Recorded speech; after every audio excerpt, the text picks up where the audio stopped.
wabarakatuh dan selamat petang. Terima kasih kepada Adik Irfan dari SK Danau Kota 2. Ya.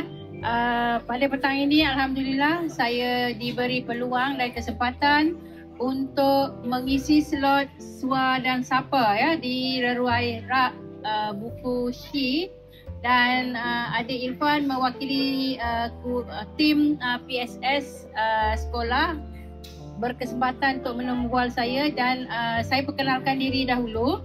Nama saya Masriah binti Misni.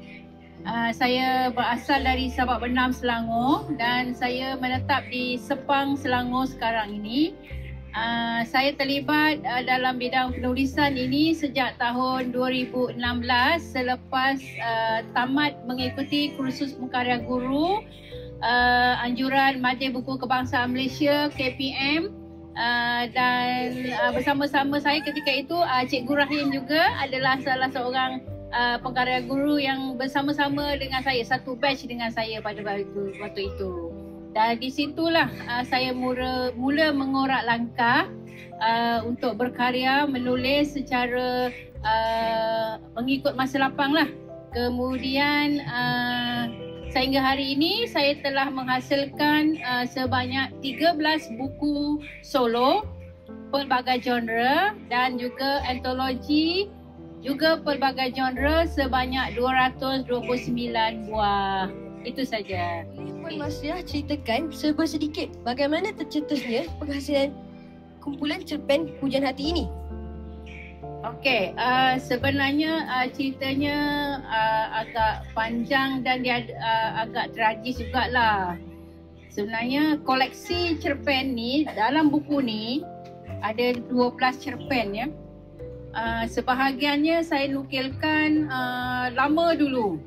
Sebab tu kalau baca daripada gaya penceritaannya masih lagi gaya yang masih gaya agak lama lah, gaya orang dulu. Sebab saya berpendapat saya suka menulis cerpen tu mengandungi banyak dialog. Saya tak suka naratif panjang-panjang. Jadi bagaimana tercetusnya saya menulis buku kumpulan cerpen Hujan Hati ini begini.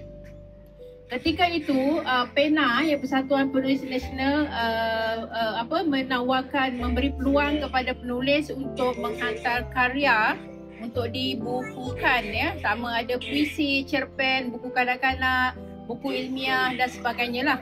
Jadi saya memilih untuk menghasilkan buku cerpen lah.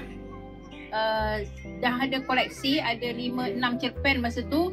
Jadi saya tambah lagi dalam 6-7 cerpen untuk mencukupkan jumlah dia supaya dapat diterima oleh pihak PENA ya untuk diterbitkan. Namun pada saat akhir, pada tinggal beberapa hari lagi untuk tarikh tutup permohonan, saya sempatlah menghantar, tapi dalam keadaan yang sudah terlalu lewat. Panel penilai masa tu sudah selesai membuat penilaian manuskrip. Jadi manuskrip saya ni ditolak. Sebab dia kata dia dah selesai membuat penilaian, sebab dia ingat dah tak ada lagi penyertaan. Tapi saya kata belum tarikh tutup kan. Tapi dia kata kami dah cukup menerima cukup kota buku ataupun karya yang untuk diterbitkan. Waktu itu dia kata 100 judul sahaja, 100 judul sahaja pelbagai genre. Jadi apabila ditolak, saya pun berpendapat saya nak simpan untuk apa ya. Jadi saya fikir saya cari peluang untuk suah terbit, dan saya terbitkan dengan penerbit PENA Padu Press ya. Inilah hasilnya. Jadi ini maknanya buku ini menjadi karya terbitan solo saya yang ke-13 lah, apabila tidak berjaya diterbitkan oleh pihak PENA. Selain penghasilan kumpulan cerpen Hujan Hati ini, boleh Puan Masriah ceritakan juga kepada penonton yang mengikuti live ini penglibatan Puan dalam penghasilan buku-buku lain seperti antologi puisi, buku cerita bergambar dan sebagainya. Okey. Saya bermula ya, macam saya beritahu tadi, selepas tamat saja mengikuti kursus pengkarya guru 2016. Buku pertama saya hasilkan ialah buku cerita kanak-kanak bergambar. Saya menghasilkan buku cerita kisah para miswara dan juga asal-usul Melaka. Dan buku itu diterbitkan dalam bentuk mobile book, iaitu buku yang boleh kita gulung ataupun dan kita boleh letak dalam poket, boleh bawa ke mana-mana, waktu senggang kita boleh baca.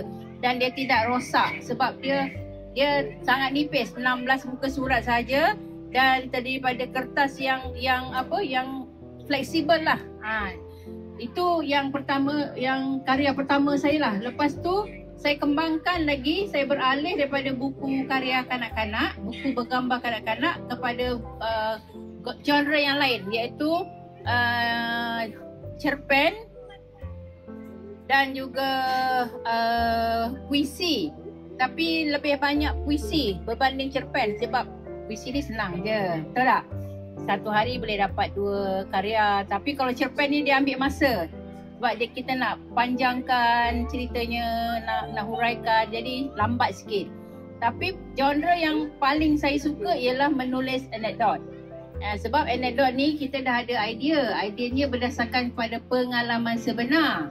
Jadi kita tinggal kembangkan saja, huraikan saja menjadi satu cerita anekdot yang lengkap.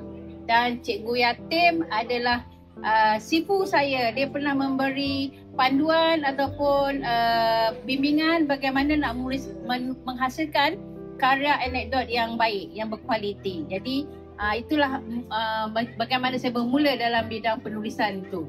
Dan sehingga hari ini, kalau ditanya kepada saya cenderung untuk menghasilkan karya yang bagaimana, saya akan pilih 2 sahaja, iaitu buku kanak-kanak dan juga anekdot tadi.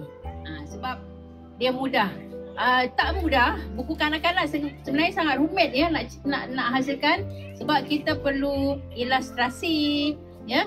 Kita perlu jalan cerita yang jelas. Tapi itu adalah saya punya passion ya. Saya ada bawa buku kanak-kanak tersebut, tapi nanti saya tunjuklah dalam page saya. Puan Masriah, bagaimanakah untuk memupuk semangat membaca dalam kalangan kanak-kanak? Okey. Ini satu soalan yang baiklah. Maaf ya. Okey, dalam zaman digital sekarang ni ya, apabila kanak-kanak sudah terlalu didedahkan dengan media sosial ya. Jadi minat membaca di kalangan kanak-kanak itu sudah menjadi berkurang. Ibu pula baca buku di hujung minggu dengan anak-anak. Jadi ini akan memberi peluang kepada anak-anak untuk memupuk minat membaca. Sebab dia tengok ayah dia membaca, ibu dia membaca, apa dia nak buat? Dia pun ikut sama membaca. Faham tak? Sekiranya saya berminat untuk menulis buku seperti Puan Masriah, bolehkah Puan Masriah kongsikan sedikit bagaimana cara untuk saya mengasah penulisan agar menjadi lebih menarik bahan yang dihasilkan untuk orang lain membacanya? Okey. Baik, ini satu lagi soalan yang menarik ya. Khususnya untuk kanak-kanak macam Irfan dan kawan-kawan ya. Okey, macam mana nak mengasah penulisan agar penulisan yang kita hasilkan tu menarik untuk dibaca oleh semua orang? Okey. Soalan ni sebenarnya subjektif. Sebab setiap orang ada cara yang tersendiri dalam berkarya. Ya, contoh, saya ambil contoh Pak Usup Gajah. Kenal? Okey. Pak Usup Gajah dalam berkarya, dia menggunakan elemen gambar gajah. Semua karya dia berkaitan dengan gajah. Jadi secara tak langsung, apabila buku-buku dia tu banyak menggunakan elemen gajah, orang akan terus tertarik. Ini mesti Pak Usup Gajah punya karya. Dia tak lari daripada gajah. Jadi itu satu cara. Mana kita create identiti kita sendiri berdasarkan apa elemen yang kita minati. Okey. Yang kedua, salah satunya mungkin dari segi ilustrasi ya. Kalau kita tulis buku kanak-kanak bergambar, kita pastikan ilustrasi itu menarik, jelas, warnanya terang ya, dan dia tepatlah Sebab kanak-kanak ni seorang pembaca dan juga pemerhati yang sangat teliti. Contoh jari, lukis gambar orang, jari cuma ada 4. Dia akan tanya, mak kenapa jari cuma ada 4? Jari manusia kan 5. Jadi kena teliti. Itu satu cara lah untuk memastikan karya kita tu diterima. Okey, yang ketiga, jalan cerita. Kalau cerita tu biarlah yang original, tidak diciplak ataupun plagiat daripada mana-mana unsur ataupun bahan asing ke dan belum pernah diceritakan oleh orang lain sebelum ni ataupun penulis lain. Kalau buku karya kita tu sudah pernah ada di pasaran, tajuk yang sama, cerita yang sama, jadi cerita kita tu akan jadi klise. Jadi klise, orang tak minat nak beli. Alah, sama je cerita pasal kucing, cerita pasal haiwan yang sama. Cerita yang lain lah. Mari kita cari benda yang rare, yang orang tak pernah tahu, yang orang nak ada rasa ingin tahu nak baca. So itu akan menarik buku kita untuk orang baca. Bahan yang kita hasilkan tu berbeza dengan orang lain. Puan Masriah, ada kata-kata tak bagi mereka yang sedang mengikuti live ni? Kata-kata ya? Kata-kata perangsang tu mungkin tak adalah. Kata-kata motivasi. Okey. Saya punya tagline saya punya prinsip lah. Saya guna perkataan ni tau. Tak saya, siapa? Tak sekarang, bila? Maksudnya tu apa dia? Maksud dia dalam, kalau kita nakkan sesuatu, kita nak menulis ke, kita nak apa-apa saja nak berjaya, kalau bukan kita, takkan kita nak harap orang lain. Betul tak? Mesti pusat daripada diri kita. Itu maknanya saya siapa?